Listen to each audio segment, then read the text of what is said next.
Assalamualaikum warahmatullahi wabarakatuh. Kali ini saya akan memaparkan aksi nyata modul 1.4 Diseminasi Budaya Positif.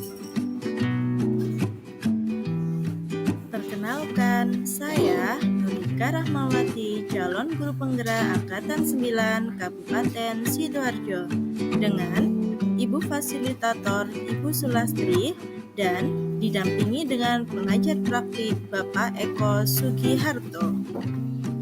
Latar belakang kegiatan ini adalah dalam pandangan Ki Hajar Dewantara, pendidikan merupakan sesuatu yang lebih luas dan esensial daripada pengajaran, sebab mengajar hanya terbatas pada pemberian materi berkaitan dengan pendidikan dan keterampilan. Tetapi mendidik untuk menjadikan anak-anak didik menjadi manusia seutuhnya. Pendidikan yang seperti apa yang dimaksud oleh Ki Hajar Dewantara? Pendidikan yang dimaksud oleh Ki Hajar Dewantara di sini adalah pendidikan yang menuntun segala kekuatan kodrat yang ada pada setiap anak, bahwa tugas guru bukanlah memaksakan sesuatu kepada anak, melainkan menuntun potensi-potensi bawaan anak agar bertumbuh. Ki Hajar berpendapat bahwa setiap anak dilahirkan umpama sehelai kertas yang sudah ditulisi dengan sketsa-sketsa yang masih buram. Dengan demikian, tugas pendidik adalah menebalkan segala tulisan buram yang berisi baik agar nampak sebagai budi pekerti yang baik. Dari pemikiran Ki Hajar Dewantara ini perlu ada perubahan sistem pembelajaran dari pembelajaran yang selama ini berorientasi kelas menuju sekolah yang berorientasi individu. Ke depan, setiap siswa harus diberi keleluasan untuk mengambil mata pelajaran sesuai dengan minat dan bakatnya. Sekolah diharapkan lebih menghargai keunikan dan otonomi setiap siswa. Dengan demikian, diharapkan akan dapat melahirkan manusia Indonesia yang unggul di segala bidang. Tujuannya adalah mewujudkan merdeka belajar pada peserta didik dengan memberikan kebebasan untuk mengemukakan pendapat mengenai keyakinan-keyakinan kelas apa saja yang mereka inginkan dan menuangkan ide, pendapat, gagasan mereka secara terbuka dan demokrasi. Mewujudkan disiplin positif peserta didik yang kemudian menjadi budaya positif, di mana peserta mulai menjalankan keyakinan kelas yang disepakati bersama dengan kesadaran diri dan tanpa tekanan. Membentuk karakter positif peserta didik melalui kebiasaan-kebiasaan positif, perilaku positif, dan keteladanan dari semua warga sekolah atau guru dan murid. Menumbuhkan motivasi intrinsik peserta didik terhadap penanaman nilai-nilai kebajikan. Berikut ini adalah beberapa dokumentasi diseminasi tindakan aksi nyata.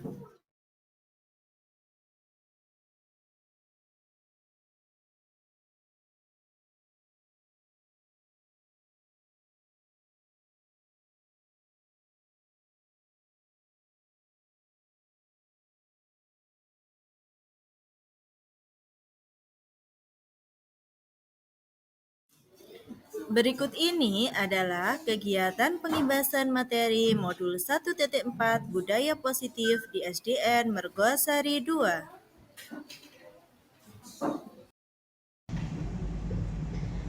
Assalamualaikum warahmatullahi wabarakatuh. Alhamdulillahirabbil alamin wa bihi nasta'inu ala umuri dunya waddin. Wassalatu wassalamu ala asyrafil anbiya'i wal mursalin sayyidina wa maulana Muhammadin amma ba'du. Yang terhormat Ibu Kepala Sekolah SDN Mergosari 2 serta Bapak dan Ibu guru yang kami hormati. Pertama-tama, marilah kita panjatkan puja dan puji syukur kehadirat Allah Subhanahu wa Ta'ala, karena atas limpahan rahmat serta hidayahnya kita semua dapat berkumpul siang hari ini dalam acara aksi nyata modul 1.4 Pengimbasan Budaya Positif di SDN Mergosari 2. Kedua kalinya sholawat mu'assalam tetap tercurah limpahkan kepada junjungan kita Nabi besar Muhammad Sallallahu Alaihi Wasallam, karena beliaulah yang membimbing kita dari jalan kegelapan menuju jalan yang terang benderang,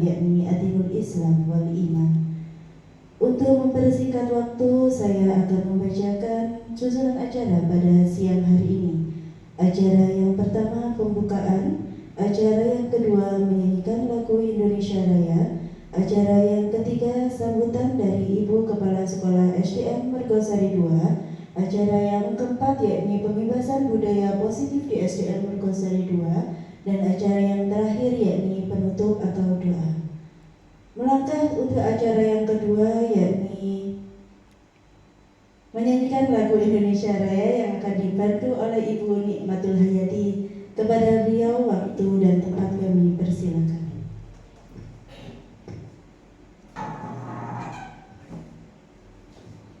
Hadirin dimohon berdiri.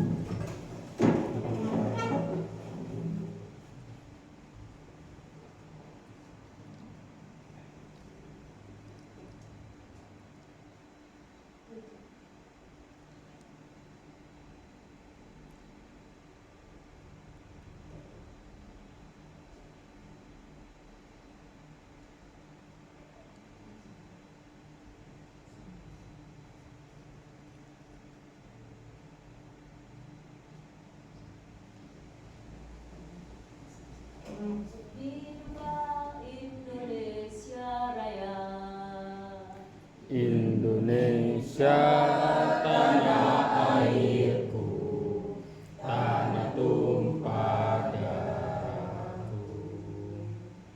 Di sanalah aku berdiri, jadi pandu ibuku.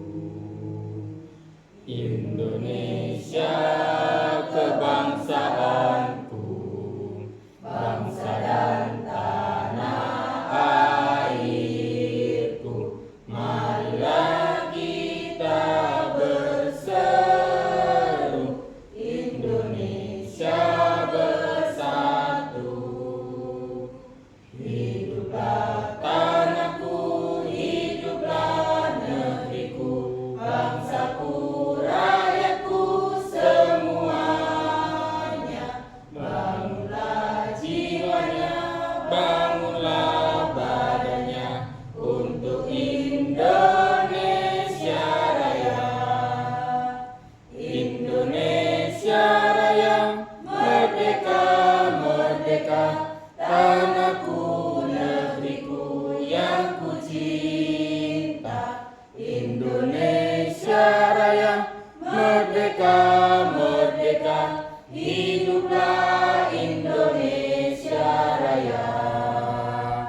Indonesia Raya, merdeka, merdeka, tanahku, negeriku yang ku cinta. Indonesia Raya, merdeka, merdeka, hiduplah Indonesia Raya.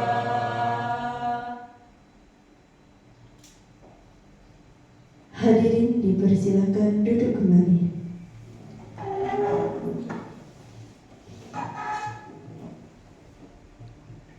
Memasuki acara selanjutnya yakni sambutan yang akan disampaikan oleh Ibu Kepala Sekolah SDN Mergosari II. Kepada beliau kami persilakan.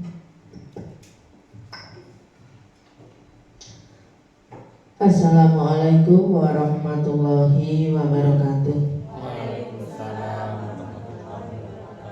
Bismillah, alhamdulillah, la haula wa la quwata illa billah. Yang saya hormati Ibu Bapak Dewan Guru SDN Mergosari II, yang saya hormati Ibu Rika Rahmawati selaku calon guru penggerak angkatan ke-9. Pada siang hari ini kita tak henti-hentinya mengucapkan syukur alhamdulillah karena berkat limpahan rahmat nikmat dari Allah SWT, sehingga kita di siang hari ini dalam keadaan sehat walafiat. Salawat serta salam kita aturkan pada junjungan Nabi besar Muhammad Sallallahu Alaihi Wasallam yang telah membimbing kita dengan ajaran agama Islam. Pada kesempatan kali ini saya sangat berterima kasih atas dilaksanakannya kegiatan diseminasi pengimbasan budaya positif calon guru penggerak angkatan ke-9 di SDN Mergosari 2 ini. Kedua kalinya saya selaku kepala sekolah di SDN Mergosari 2 ini mendukung sepenuhnya, memberi motivasi kepada Ibu Rika Rahmawati yang sudah masuk sebagai calon guru penggerak angkatan ke-9 di tahun 2023 ini. Yang ketiga,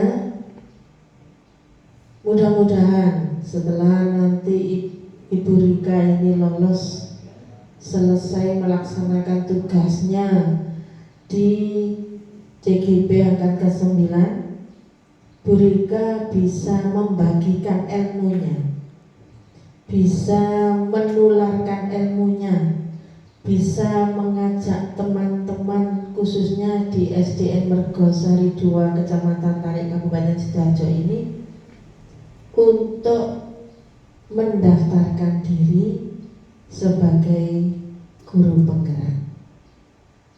Dan Bu Rika sendiri bisa membagikan ilmunya kepada teman-temannya, baik itu di lingkungan SDN Mergosari 2 khususnya dan umumnya di lembaga-lembaga di Kecamatan Tarik. Mungkin itu yang bisa saya sampaikan. Mudah-mudahan ilmu yang didapat Bu Rika dan ilmu yang dibagikan ke teman-teman nanti bermanfaat bagi kita semua. Saya akhiri, mohon maaf kalau ada kekurangan. Billahi taufiq wal hidayah. Wassalamualaikum warahmatullahi wabarakatuh. Waalaikumsalam warahmatullahi wabarakatuh. Terima kasih kami sampaikan. Memasuki acara selanjutnya yakni pemaparan pengimbasan budaya positif di SDN Mergosari 2. Nggih, pun kita mulai nih teman-teman.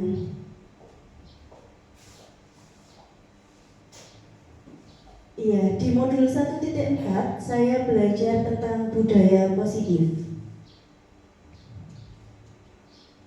Ya, sebelum kita masuk apa sih budaya positif itu, di sini ada pertanyaan pemantik. Pertanyaan yang pertama, hukuman dapat mendisiplinkan anak. Apakah betul hukuman itu dapat mendisiplinkan anak? Setuju nopo mboten? Oke, tidak setuju. Untuk selanjutnya, pemberian hukuman dengan hal positif seperti membaca atau membersihkan halaman sekolah dapat meningkatkan disiplin anak. Setuju nopo mboten? Setuju? Yakin setuju? Oke, pemberian hukuman dengan hal positif membaca iya. Selanjutnya, memberi penghargaan dapat meningkatkan motivasi belajar anak. Setuju nopo mboten? Setuju juga? Nah, itu paradigma kita ya. Paradigma kita sebelumnya itu seperti itu. Dengan pemberian hukuman dan pemberian penghargaan itu bisa meningkatkan motivasi dan bisa mendisiplinkan anak. Hari ini kita akan belajar itu, tapi sebelum kita belajar itu, saya minta kita berdiri dulu ya, biar tidak meredek dulu. Kita ice breaking dulu, coba. Iya. Ini biar melenturkan otot-otot yang sudah kencang dari pagi tadi karena sudah pembelajaran. Coba kita semua nulis angka pakai tangan, angka 1 sampai dengan 5. 1, straight. Oke, siap? Bawahnya pakai straight. Oke, nggih. 1, straight. 2, straight. 3, straight. 4, straight. 5, straight. Oke. Itu kalau pakai tangan. Sekarang coba kita pakai kepala. Ben otot leher-leher ini nggak tegang, kita pakai kepala. Oke, sudah siap guys semuanya? 3, 2, 1. 1, seret. 2, seret. 3, seret. 4,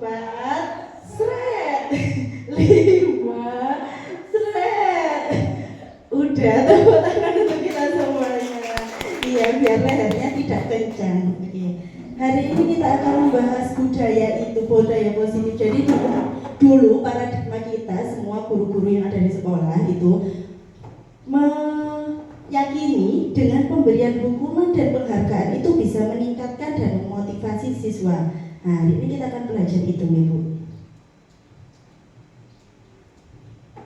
Nah, di sini nanti ada 6 materi. Yang pertama yaitu disiplin positif dan nilai-nilai kebajikan universal. Yang kedua yaitu teori motivasi, hukuman dan penghargaan, restitusi. Yang ketiga yakni keyakinan kelas. Yang keempat yakni kebutuhan dasar manusia dan dunia berkualitas. Yang kelima posisi kontrol, dan yang terakhir yaitu segitiga restitusi. Jadi restitusi itu ada 2, nanti yang dibahas ada 5 posisi kontrol sama segitiga restitusi. Nah, masuk yang pertama yaitu disiplin positif dan nilai-nilai kebajikan universal. Nah, coba ini ada kegiatan kepalan tangan. Saya minta tolong bantuannya 2 orang untuk melakukan kegiatan kepalan ini. Ya, perubahan paradigma ini dari kegiatan ini. Coba saya minta Bu siapa ya? Iya, Bu Dita sama Bu Yesi sama Bu Ben, Bu.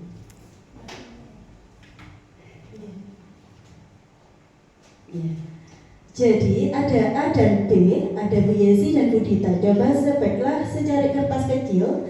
Coba Bu Yesi tuliskan benda atau sesuatu yang sangat berharga untuk Anda, atau rahasia, sebuah rahasia penting yang tidak boleh diketahui orang lain kecuali diri Anda dan Allah Subhanahu wa taala. Iya, monggo Bu Yesi.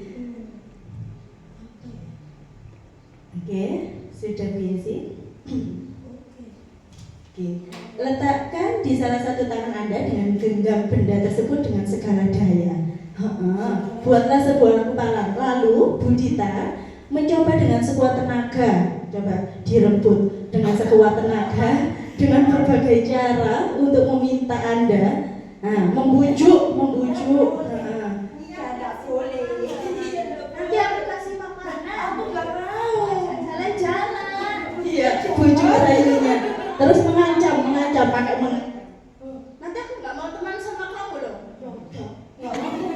Iya, dengan segala rayuan si Bu Yesi tidak memberikan. Jadi Bu Yesi mengontrol ya dirinya sendiri untuk tidak memberikan. Iya, terima kasih. Oke, dari situ tadi, dari kegiatan itu adalah kita belajar bahwa yang mengontrol diri itu siapa? Bu, Pak, kita apa orang lain? Diri kita sendiri. Jadi seperti anak-anak, waktu anak-anak melakukan kesalahan itu sebenarnya yang mengontrol seharusnya diri mereka sendiri, bukan kita. Ojo ngono, ini anak kita memberikan motivasi ke mereka, tapi sebenarnya yang mempunyai kontrol besarnya itu dari mereka sendiri. Jadi kita di sini nanti mencoba untuk menyadarkan mereka agar bisa mengontrol diri mereka sendiri, seperti itu. Oke, selanjutnya yaitu disiplin positif dan nilai-nilai kebajikan universal. Ya, perubahan paradigma teori kontrol atau teori pilihan atau ilusi kontrol. Nah, dulu kita beranggapan bahwa seorang guru bisa mengontrol murid, terus ya dulu. Terus kita juga beranggapan bahwa kritik dan membuat orang merasa bersalah dapat menguatkan karakter mereka. Dengan cara mengkritik mereka itu bisa menguatkan itu dulu. Terus selanjutnya kita beranggapan juga bahwa penguatan positif efektif dan bermanfaat.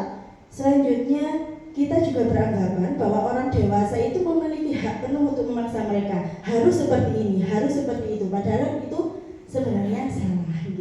Selanjutnya, oke, di sini perubahan paradigma stimulus respon, teori kontrol atau teori pilihan. Siapa sesungguhnya yang memiliki kontrol? Stimulus responnya kita mencoba mengubah orang agar berpandangan sama dengan kita, seperti baru memaksa ya.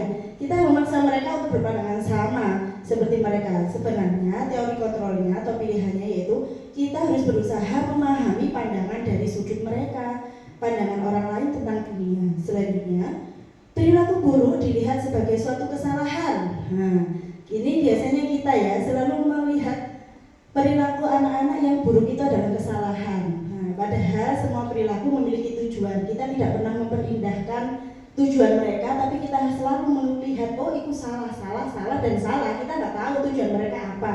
Kita nggak pernah menyadari, nggak pernah mencoba mencari tahu oh posisi tujuannya Riki kok berbuat seperti itu. Enggak, tapi kita selalu menjudge mereka dengan oh kamu salah. Itu menurut kita, padahal seharusnya tidak.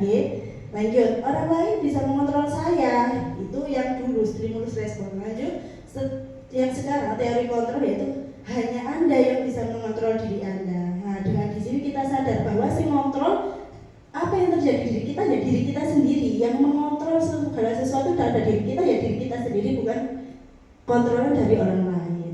Selanjutnya, pemaksaan ada pada saat bujukan gagal. Kolaborasi dan konsensus menciptakan pilihan-pilihan baru, model berpikir menang atau kalah. Sedangkan pada teori kontrol, model berpikirnya semuanya menang, nggak ada yang kalah. Oke, apakah makna disiplin? Ada yang tahu atau ini?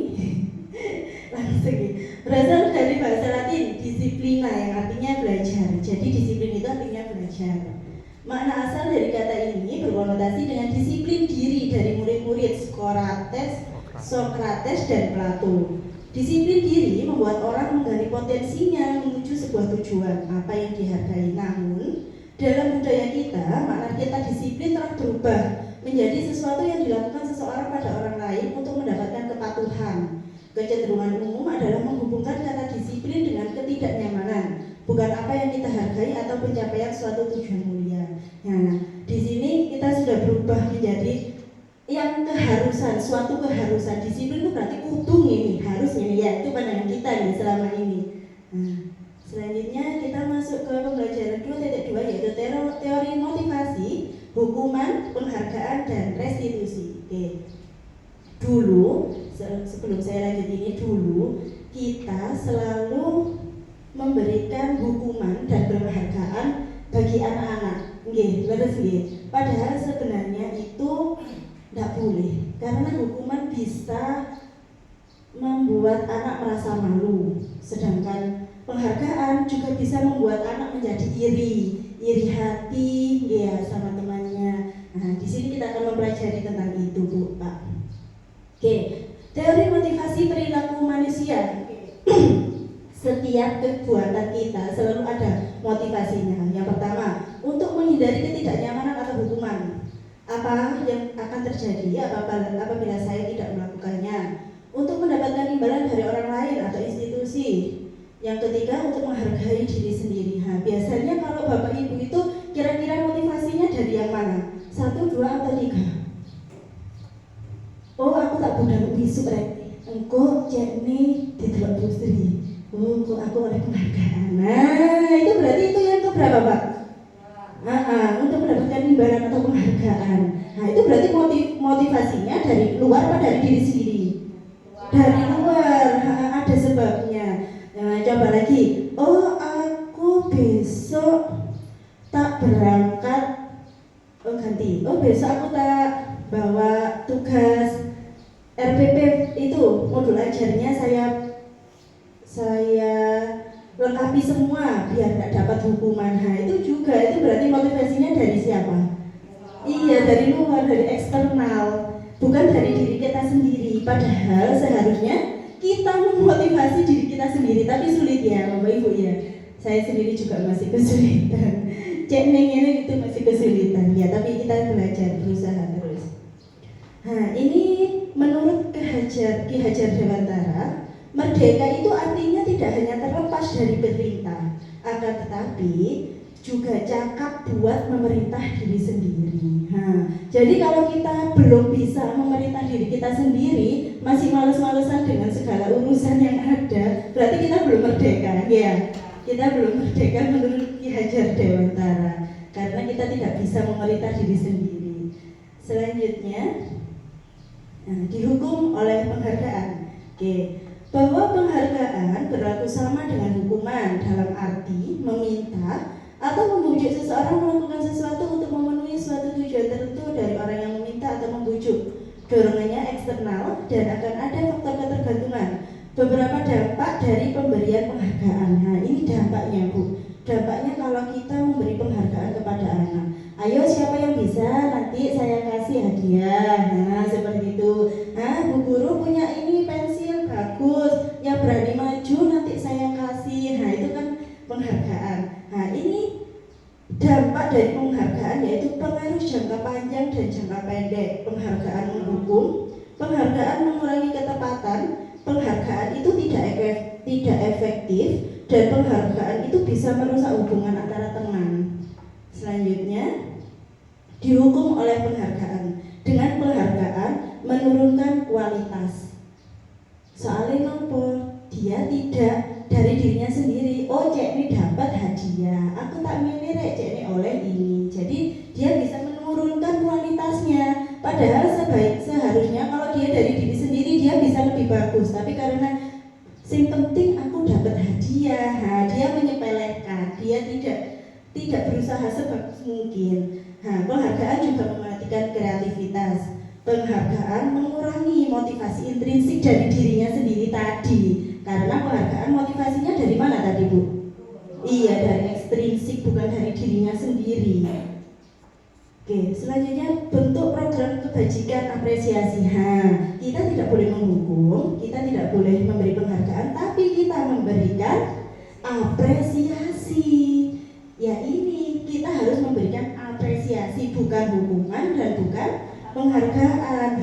Dalam memberikan apresiasi juga ada perlu diingat beberapa hal. Yang pertama, beri pengakuan secara khusus, beri pengakuan secara pribadi, beri pengakuan kepada semua murid, beri pengakuan secara konsisten dan fokus pada proses. Jadi kita kalau memberikan apresiasi bukan hanya kepada satu orang anak, sehingga kalau satu orang anak yang lainnya merasa iri. Jadi kalau semua dikasih apresiasi, ya semua satu kelas dikasih apresiasi.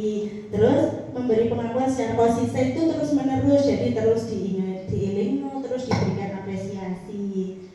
Selanjutnya, contoh pengakuan atau apresiasi. Contoh pemberian apresiasi. Kemarin misalnya, kemarin saya perhatikan kamu menolong temanmu ya. Wah, rasa empatimu besar sekali. Nah, seperti itu.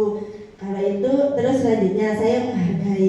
Wah, kemarin kamu membantu temanmu waktu belajar kelompok ya. Wah, kepedulianmu bagus sekali. Nah, seperti itu adalah kata-kata apresiasi untuk murid-murid kita, memberi semangat dan menyadarkan motivasi intrinsik dari diri mereka sendiri dengan kata-kata seperti itu. Seperti yang terakhir, terima kasih sudah memungut sampah-sampah yang ada yang berserakan, rasa tanggung jawabku besar sekali. Nah, dengan kata-kata itu, insya Allah murid-murid kita akan memunculkan motivasi intrinsik dari dirinya sendiri. Meskipun mereka tidak ada yang lihat, tapi kalau dari motivasi intrinsik mereka akan terdorong untuk melakukan hal itu tanpa diketahui orang lain. Selanjutnya, coba ini perbedaan antara hukuman dan konsekuensi. Jadi kita sekarang kalau hukuman itu berbeda dengan konsekuensi. Misalnya, mencatat 100 kali di dalam buku kalimat, saya tidak akan terlambat lagi karena terlambat ke sekolah. Kira-kira hukuman apa konsekuensi? Hukuman. Oke, selanjutnya, lari mengiringi lapangan basket 2 kali karena terlambat hadir di sekolah. Hukuman. Oke, murid diminta untuk push up 15 kali karena tidak menggunakan masker. Hukuman. Menggantikan kertas tugas teman yang telah dicoret-coret. Konsekuensi atas perbuatannya adalah diperbuatnya. Selanjutnya, membersihkan tumpahan air di meja tulis karena tersenggol pada saat belajar. Konsekuensi, murid disuruh untuk mengenakan sepatu seharian di sekolah karena tidak mengenakan sepatu hitam. Hukuman. Yang terakhir, lari mengelilingi lapangan basket 2 kali karena terlambat 10 menit. Hukuman. Coba kita lihat. Iya, hukuman, konsekuensi. Iya, konsekuensi adalah rasa tanggung jawab yang sudah kita perbuat. Jadi kita harus bertanggung jawab dengan perbuatan kita sendiri, beda dengan hukuman.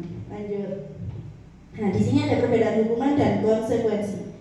Hukuman, sesuatu yang menyakitkan yang harus terjadi. Seperti yang ada di kelas saya, ya, peraturan semuanya tahu ya, peraturan yang ada di kelas saya. Sekarang sudah tidak lagi saya lakukan karena saya sudah belajar ini. Konsekuensi itu sesuatu yang harus terjadi karena perbuatan siapa? Kita sendiri, kan kita harus menanggung konsekuensinya. Hukuman membuat anak sakit untuk jangka waktu yang lama, mungkin sakit hati, sakit fisik juga. Membuat anak merasa tidak nyaman dalam jangka waktu pendek. Kalau yang konsekuensi itu mungkin jangkanya lebih pendek karena dia sadar diri karena atas perbuatannya. Ya. Kalau hukuman, anak membenci disiplin, soalnya gara-gara dihukum tadi. Tapi kalau dengan konsekuensi, dia lebih menghargai karena dia tahu kesalahannya. Selanjutnya, hukuman itu paksaan, sedangkan konsekuensi itu stimulus atau tanggapan. Jadi kita memancing stimulus mereka untuk bisa bertanggung jawab dengan kesalahan mereka sendiri. Selanjutnya, hukuman itu mendorong anak menyakiti diri sendiri. Kalau konsekuensi mendorong anak agar mudah menyesuaikan diri. Kalau hukuman, konsep diri yang buruk, tapi konsekuensi dia memiliki konsep diri yang baik. Hukuman, anak belajar menjadi untuk menyembunyikan kesalahannya atau berbohong. Kalau dihukum, rata-rata anak kan pasti berbohong. Tapi kalau dengan konsekuensi, dia akan belajar mematuhi aturan karena dia tahu kalau dirinya salah. Selanjutnya, hukuman itu akan membuat anak menjadi marah, merasa bersalah, dipermalukan, merasa tak dihargai. Sedangkan konsekuensi tidak kehilangan hak, dibuat tidak nyaman, diasingkan untuk sementara, yang membuat mereka akan menjadi sadar dengan kesalahan mereka sendiri. Selanjutnya, dengan semua permasalahan itu kita belajar tentang restitusi. Restitusi adalah proses menciptakan kondisi bagi murid untuk memperbaiki kesalahan mereka, sehingga mereka bisa kembali pada kelompok mereka dengan karakter yang lebih kuat. Restitusi juga merupakan proses kolaboratif yang mengajarkan murid untuk mencari solusi untuk masalah mereka dan membantu murid berpikir tentang orang seperti apa yang mereka inginkan menjadi tujuan mulia dan bagaimana mereka harus memperlakukan orang lain menurut Gosen. Oke, di sini ada perbedaan antara hukuman, konsekuensi, dan restitusi. Hukuman yaitu sesuatu yang menyakitkan yang harus terjadi, sedangkan konsekuensi sesuatu yang harus terjadi karena perbuatan mereka. Sedangkan restitusi merupakan pilihan. Hukuman menjadikan anak tidak nyaman dalam jangka waktu yang panjang, sedangkan konsekuensi menjadikan anak tidak nyaman dalam jangka waktu yang pendek. Tapi kalau restitusi itu menguatkan murid atau anak dalam jangka waktu yang panjang. Kalau hukuman, korban mendapatkan keadilan, sedangkan konsekuensi korban bisa diabaikan. Sedangkan restitusi, korban akan mendapatkan ganti. Hukuman, anak, murid atau anak akan tersakiti, sedangkan dengan konsekuensi, murid atau anak dibuat tidak nyaman. Kalau restitusi, anak akan mendapatkan sebuah penguatan.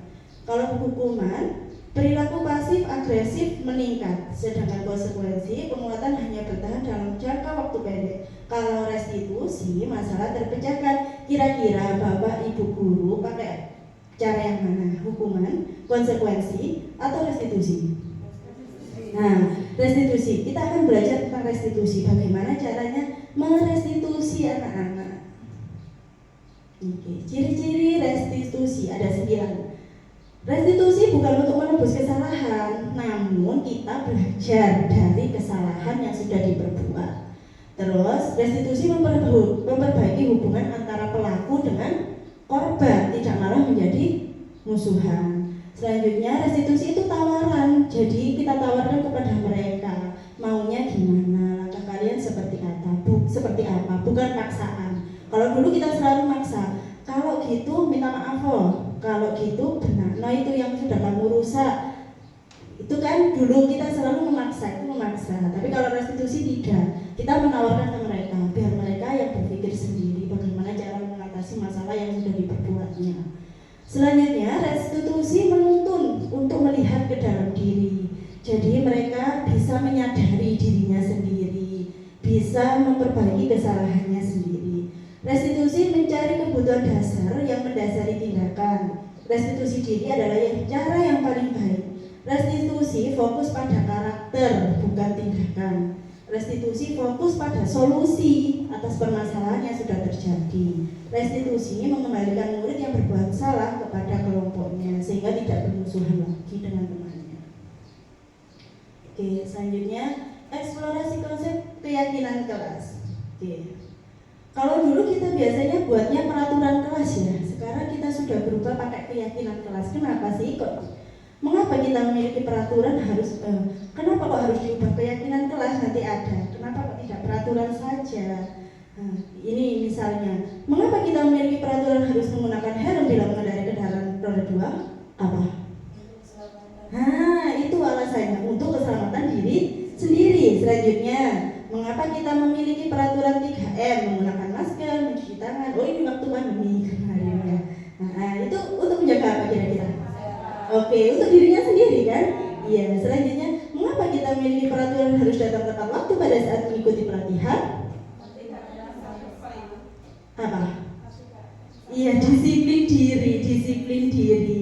Untuk mendukung motivasi itu adalah kalau tadi disiplin, kesehatan, terus keselamatan, itu motivasi intrinsik apa ekstrinsik kira-kira? Intrinsik dari dalam diri mereka sendiri. Untuk mendukung motivasi intrinsik, kembali ke nilai-nilai keyakinan lebih menggerakkan seseorang dibandingkan mengikuti serangkaian peraturan. Jadi kalau dari dalam sendiri, mereka lebih mentaati daripada aturan yang dibuat seseorang. Selanjutnya, ya, ini urutannya. Yang pertama ada peraturan kelas, lanjut kita ke keyakinan kelas, terus lingkungan positif dan menjadi sebuah budaya yang positif. Oke. Peraturan selalu mengembalikan buku ke tempatnya. Kira-kira keyakinan kelasnya apa? Iya. Jadi ini dari dalam diri sendiri. Dari dalam diri sendiri.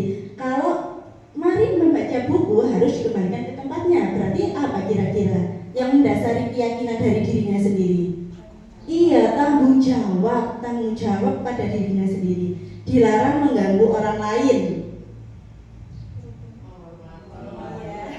Menghormati orang lain. Selanjutnya, hadir di sekolah 15 menit sebelum pembelajaran. Disiplin, disiplin waktu. Dilarang melakukan kekerasan. Keselamatan. Dilarang menggunakan narkoba. Kesehatan. Bergantian atau menunggu giliran. Bersabar bisa, disiplin juga bisa. Selanjutnya, gunakan masker. Kesehatan. Itu ada. Yang terakhir, jangan berlari di kelas atau koridor. Keselamatan. Iya. Ini adalah motivasi intrinsik dari seseorang. Kalau dia meyakini dengan perbuatan seperti ini, dengan tanggung jawab saya mengembalikan buku ke tempatnya, itu lebih meyakinkan dirinya untuk melakukan hal itu daripada perintah orang lain, kembalikan bukumu. Seperti itu lebih menyadarkan dirinya sendiri daripada perintah orang lain. Kalau motivasi intrinsik itu dari dalam kan, kalau ekstrinsik kan dari luar. Selanjutnya langsung kebutuhan dasar manusia dan dunia berkualitas. Ya, kebutuhan dasar manusia ada berapa? Iya, ada 5. Ada 5. Yang pertama yaitu bertahan hidup. Kita kebutuhan dasar manusia yaitu bertahan hidup. Selanjutnya kesenangan, kebebasan, penguasaan, kasih sayang dan rasa diterima. Selanjutnya, oke, 5 posisi kontrol. 5 posisi kontrol. 5 posisi kontrol. Seorang guru harus bisa memposisikan dirinya berada di mana. Ada 5 posisi kontrol. Yang pertama, apa? Penghukum. Sedangkan yang kedua, membuat rasa bersalah. Yang ketiga, teman. Yang ketiga, 4, pemantau. Dan yang terakhir, manajer. Seorang guru jadi manajernya anak-anak.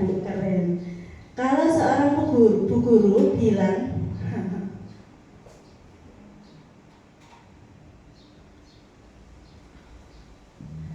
kalau seorang guru berbuat menghardik, menunjuk-nunjuk, menyakiti, menyindir, berarti dia menempatkan dirinya pada posisi apa?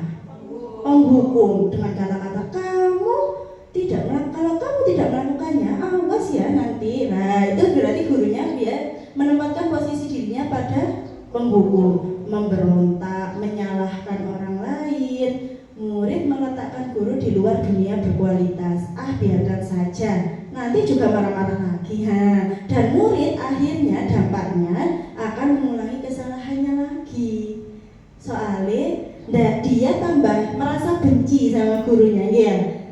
Karena tidak disadarkan malah dimarah-marahi, dibentak-bentak, disalah-salahkan, diancam, ya. Jadi dampaknya pada murid nanti dia akan mengulangi kesalahannya lagi, nggak tambah baik, Bu, nanti jangka panjangnya. Selanjutnya, jika guru menempati posisi pembuat rasa bersalah, dia akan berkata, seharusnya kamu jangan seperti itu, nak. Nanti saya dimarahi ibu kepala sekolah. Dengan kata-kata seperti itu, oh iya, gara-gara aku kok bu guru dimarahi. Terus ibu kecewa loh, nak, sama kelakuan kamu seperti itu. Nanti dia juga akan merasa bersalah pada diri sendirinya sendiri. Di situ kata-katanya kamu seharusnya sudah tahu, ibu ini capek mengatakannya, ibu stres.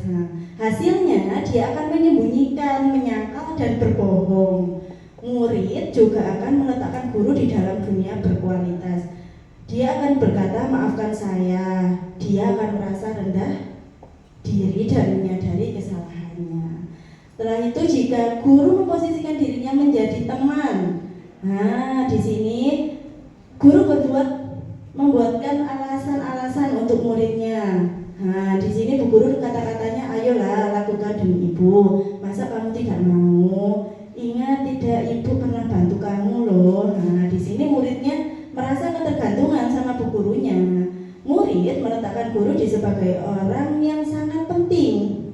Jadi dia gak ketergantungan sama gurunya. Soalnya dia menganggap gurunya sebagai teman, bukan merasa seperti tadi yang penghukum. Kalau penghukum tadi gurunya kan dibenci, tapi kalau di sini dia akan butuh sama gurunya. Dia berpikir, saya pikir bapak atau ibu teman saya, ternyata begitu. Di sini dampaknya murid menjadi lemah, tidak mandiri, dan tergantung kepada gurunya, tidak mandiri. Selanjutnya, jika seorang guru menempati posisi pada pemantau, guru akan berbuat menghitung dan mengukur, mengingat-ingat apa peraturannya, menyesuaikan diri bila diawasi. Jadi murid tidak dari dirinya sendiri, ya. Dia akan melakukan sesuatu jika diawasi, bukan dari faktor intrinsik dirinya sendiri. Dan di sini berapa banyak bintang yang saya harus peroleh, berapa halaman yang harus saya tulis, itu muridnya berkata seperti itu. Dan ini dampaknya menitik beratkan pada sanksi atau hadiah untuk dirinya. Itu tadi yang penghargaan, ya. Jika gurunya menjadi posisi pemantau. Di sini kalau seorang guru menempatkan dirinya pada posisi manajer, dia akan mendata, mengajukan pertanyaan-pertanyaan. Dia akan mendata semua yang ada pada diri murid. Terus dia akan berkata, apa yang kita yakini, apa yang bisa kau kerjakan untuk memperbaiki masalah ini. Kita menggali dari mereka masalah ini bagaimana. Terus selanjutnya hasilnya mereka akan menguatkan diri, menguatkan kepribadiannya masing-masing. Di sini nanti dampaknya yaitu mereka bisa mengevaluasi dirinya sendiri dan bagaimana cara memperbaiki dirinya sendiri. Selanjutnya di sini pernyataan. Saya kecewa sekali dengan kamu. Kira-kira posisi gurunya sebagai apa? Iya, pembuat rasa bersalah. Kalau pernyataannya, kamu tidak pernah benar-benar melakukannya. Iya, penghukum. Ayolah lakukan demi ibu. Sebagai teman. Apakah kamu mau mendapatkan stiker bintang hari ini? Aku mantau. Jadi dia melakukan sesuatu bukan karena dirinya sendiri, bukan dorongan sendiri, tapi gara-gara apa? Bintang. Iya, karena ada tujuannya. Selanjutnya, bagaimana kalau bisa menyelesaikan masalah ini? manajer. Jadi kita menawarkan ke mereka, bagaimana kamu bisa menyelesaikan masalah ini, bagaimana cara kamu, seperti itu. Terus yang terakhir, kamu selalu yang paling terakhir. Berarti posisi gurunya sebagai penghukum. Ini ada video 5 posisi kontrol pada seorang murid.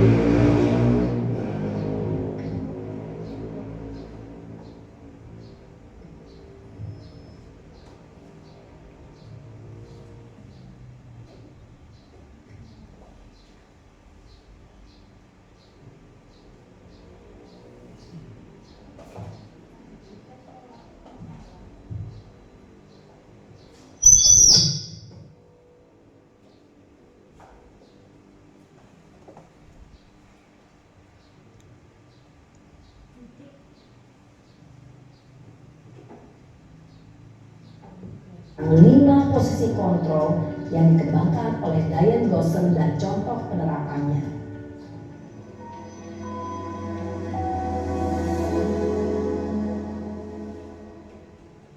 Lima posisi kontrol itu adalah: 1. Posisi penghukum.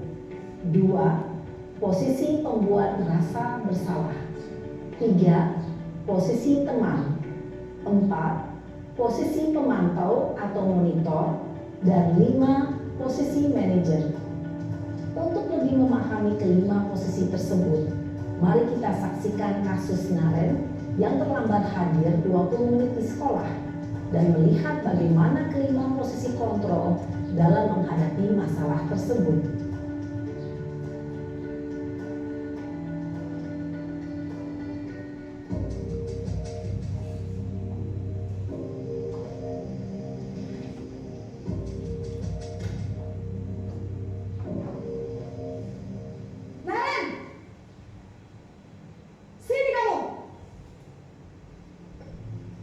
Selamat pagi, Bu. Ini posisi penghukum. Terlambat. Kamu deh, pasti terlambat. Maaf, Bu. Saya Apa? Apa coba? Alasan kamu apa lagi? Kapan sih kamu tidak terlambat? Malas sekali ya kamu jadi anak. saya Dasar pemalas. Gak kapok-kapok sih kamu. Sudah berapa kali terlambat? Sana, kamu keliling lapangan basket 2 kali. kenapa saya harus keliling lapangan basket, Bu? Kenapa? Kamu melawan ibu? Berani-beraninya jawab. Sudah terlambat, masih berani jawab pula. Sekarang, keliling lapangan basket 5 kali sekalian. Biar kapok. Cepat. Pergi sana ke lapangan basket. Posisi penghukum biasanya berbicara dengan nada tinggi, menghardik, menunjuk-nunjuk, menyakiti, dan menyindir. Hukuman bisa berupa fisik maupun psikis. Ibu dan bapak guru hebat. Dampak yang terjadi pada murid ketika guru berada pada posisi penghukum adalah murid cenderung akan memberontak, bahkan menyimpan dendam.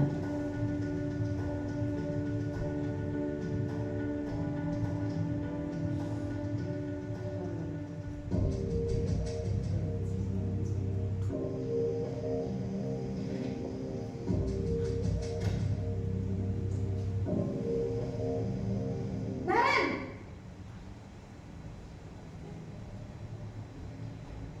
Selamat pagi, Bu. Naren. Kamu kenapa terlambat lagi, nak? Ya Tuhan, Naren. Kamu senang ya bikin ibu susah ya? Kalau kamu terlambat lagi, nanti ibu yang ditegur bapak kepala sekolah, nak. Disangka ibu tidak bisa membina kamu. Duh, gimana ini? Maaf, Bu. Duh, Gusti Naren. Kamu suka ya kalau ibu ditegur bapak kepala sekolah? Terus, sekarang ibu harus tulis apa? Ini di buku absen. Ini kamu sudah sering terlambat loh. Ibu harus apa coba?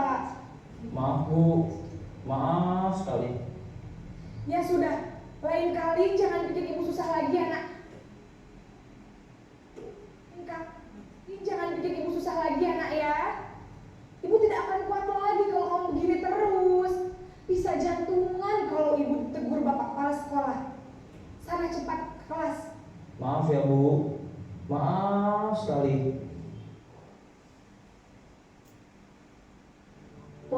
pembuat rasa bersalah berbicara dengan nada tenang, cenderung lembut.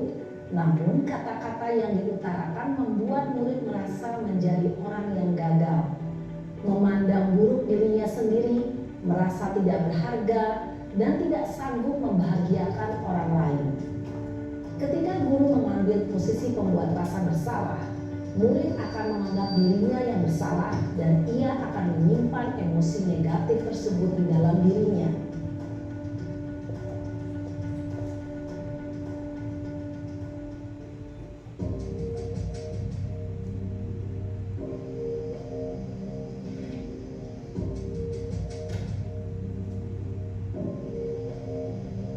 Naren,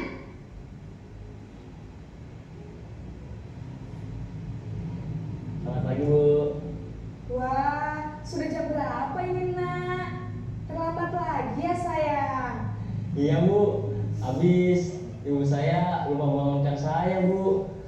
Kamu malah menyalahkan ibu kamu. Kamu bukannya anak yang larinya paling kencang. Kok terlambat sih? Iya Bu, saya memang terlambat bangun tadi. Jadi biarpun saya lari kencang, tetap gak kekejar Bu. Ya sudah sana. Nanti lain kali larinya lebih kencang lagi ya. Biar gak terlambat lagi. Bikin seneng ibu. Demi ibu. Bisa kan? Bisa lah Bu. Iya, bikin senang Ya ibu sudah, demi sana ibu masuk itu kelas. kata-katanya Ibu beresin membersihkan urusan dirinya absen kamu. sebagai Kamu teman. ini ada-ada saja. Dalam posisi teman, guru berbicara dengan nada suara ramah, akrab, cenderung bersenda gurau untuk menjaga suasana tetap santai. Murid akan merasa senang, aman, dan akrab dengan guru. Identitas yang tercipta adalah identitas sukses atau berhasil. Namun, perlu diingat, karena ini masih dorongan eksternal, maka ada faktor ketergantungan dari murid kepada orang tertentu.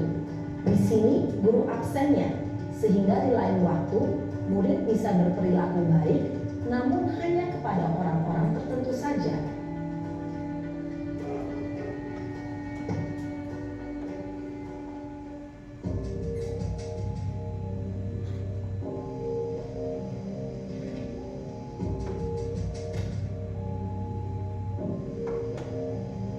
Naren!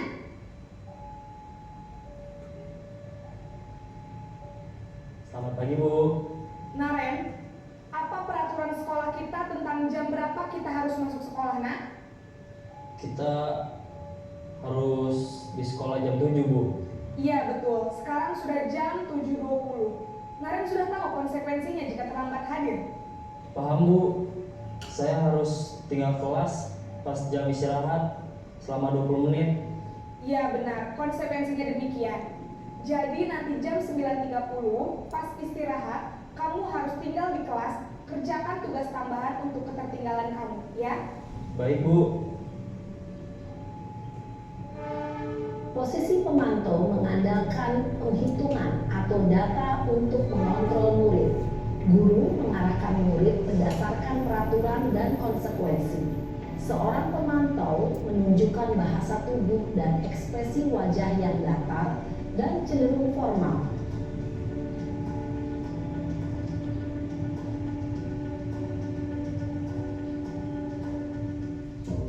Ini posisi terakhir, posisi manajer.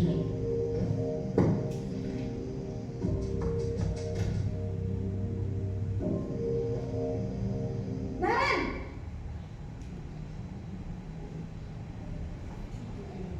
Selamat pagi Bu. Selamat pagi, Naren. Maaf Bu, saya terlambat. Iya, sekolah masuknya jam 7, sekarang sudah jam 7.20. Jadi sekarang bagaimana ini, Naren? Maaf Bu, saya lupa setel alarm saya semalam. Baiklah, menurut kamu, keyakinan sekolah yang mana yang perlu kamu tingkatkan? Menghargai diri sendiri dan orang lain mungkin ya Bu. Setuju. Jadi, apakah Naren meyakini prinsip saling menghormati tersebut? Iya Bu, saya meyakininya. Apakah Naren bersedia memperbaiki masalah keterlambatan ini? Bersedia Bu. Bagaimana kamu akan perbaiki masalah keterlambatan ini? untuk tidak lupa menyetel alarm saya, Bu. Baik, kalau Naren lupa menyetel alarm di rumah, ada orang yang kira-kira bisa bantu mengingatkan tidak? Ada, Bu. Kakak saya, Kak Emma. Ada lagi selain Kak Emma? Selain Kak Emma, ada ibu saya. Iya, dari 5 posisi kontrol tadi, kira-kira Bapak dan Ibu kepingin menjadi posisi yang mana? Manajer. Kata biasa posisi sulit. Iya, posisi manajer ya. Nanti segitiga restitusi itu ya mengarahnya ke yang manajer. Jadi kita menggali dari mereka. Bukan kita yang memberikan solusi, tapi mereka sendiri yang akan menyelesaikan masalahnya sendiri. Ya, ini yang terakhir yaitu segitiga restitusi. Coba putar lanjut. Oke.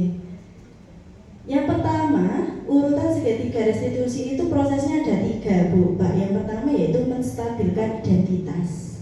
Menstabilkan identitas yaitu intinya kita menggali alasan mereka. Terus kita juga bilang, iya nak, semua orang itu pernah berbuat salah. Begitu juga Bu Rika juga pernah berbuat salah. Tapi kita harus belajar dari sebuah kesalahan. Nah itu identitas kesalahannya distabilkan dulu yang pertama. Selanjutnya yaitu memvalidasi kebutuhan. Nah ini kita tanya, kamu bisa saja kan melakukan hal yang lebih buruk tapi kamu tidak melakukannya. Kamu pasti punya alasan juga mengapa melakukannya seperti itu. Selanjutnya setelah validasi kebutuhan, yang terakhir menanyakan keyakinan. Keyakinan apa yang kalian percayai? Terus kelas yang ideal itu seperti apa? Kamu ingin jadi anak seperti apa? Jadi kita menggali dari diri mereka sendiri. Oke, terakhir ini kata-kata atau pertanyaan-pertanyaan yang bisa dilakukan oleh seorang pemantau atau manajer. Apakah kamu ingin berbuat lebih baik, nak? Apakah saat ini kamu sudah menjadi orang yang sedang kamu inginkan? Apakah kamu bisa mengubah kegiatan kamu saat ini menjadi yang lebih baik? Apakah wajar membuat kesalahan itu? Bisakah kita memperbaikinya? Kapan kamu siap untuk memulai? Ya itu kita gali dari mereka sendiri. Kira-kira bagaimana jawaban mereka? Nah di sini setelah kita mempelajari segitiga restitusi dan 5 kontrol posisi dasar seorang guru, coba saya minta untuk 2 orang memperagakan kasus 1 dan 2 orang memperagakan kasus 2. Ini monggo. Oh iya Pak Huda sama Bu Tabu, minta monggo.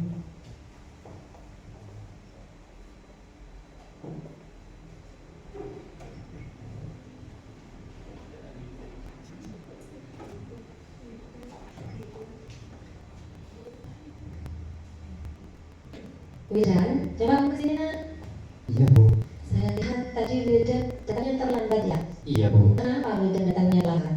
Bangunnya siang. Bangunnya siang iya. Kita paham setiap orang pernah melakukan kesalahan, kita pernah bangun siang. Tapi keyakinan kelas apa yang kira-kira Wiran tidak patuhi? Disiplin tepat waktu. Disiplin dan tepat waktu. Oke, kalau gitu bagaimana langkah yang harus Wiran lakukan agar tepat waktu, tidak lomba ke sekolah lagi? Tidurnya lebih awal Bu. Tidurnya lebih awal ya. Mungkin ada lagi dan selain tidurnya lebih awal. Pasang alarm Bu. Mas Alam pinter. Jadi nanti tidak diulang lagi ya Widan. Iya Bu. Terima kasih. Iya, terima kasih Bu Tabu. Jadi mungkin posisi sebagai apa ya teman-teman Bu Pak dan iya manajer. Jadi kita tadi bahas apa ketinggalan, terus kita juga menanyakan kira-kira bagaimana solusinya tidak lagi. Ya itu kasus 1. Ya kasus 2 coba saya minta tolong 2 orang lagi minta sama Ilham monggo.